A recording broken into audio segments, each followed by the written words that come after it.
即马已经开学啊，囡仔去学校上课，大部分拢是食学校内底营养午餐。不过，这个菜色营养感真正有够咧。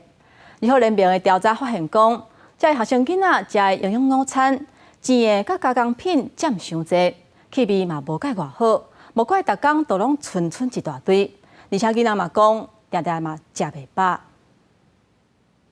咖喱或是青江菜，它们有时候都会有化学的味道，汤，然后萝卜跟玉米，然后还有冬粉，然后会让人家觉得吃不下去。伫学校食过倒一寡无介意的营养午餐，学生有真侪经验。有一寡菜是全部蓝豆丁炒，有一寡菜定定出现。日后联名调查有8成学生营养午餐不食袂饱，也过剩的菜却是袂少。学生观察只有3成的菜色会被食完，蔬菜类有65%，会剩1/4桶到半桶以上。主食这个面甲饭也有一半会剩至少1/4桶。还有一次有吃到过一只大概2公分的菜虫，我觉得重复性高是一个特点。同才之间的改变，我是希望他们可以养成珍惜食物的观念啊。但是单叫他们珍惜食物是一个很难的事情，因为毕竟有些菜色就是真的不好吃。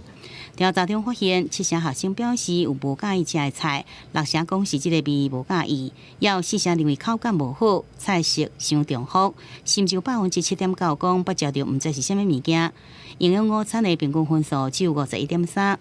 而且调查150多间的学校，有超过2成每礼拜提供2摆以上甜的物件，将近4成是每礼拜提供2摆以上的灌肠，也有定做的规地食的加工品，也袂少真甜真油的饮食。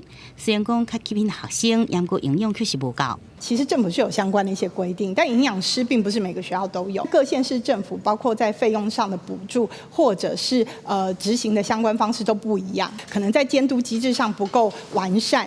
李炳认为讲，各地方政府会因为财政也是其他在地因素影响，造成这个供餐制度全台无统一。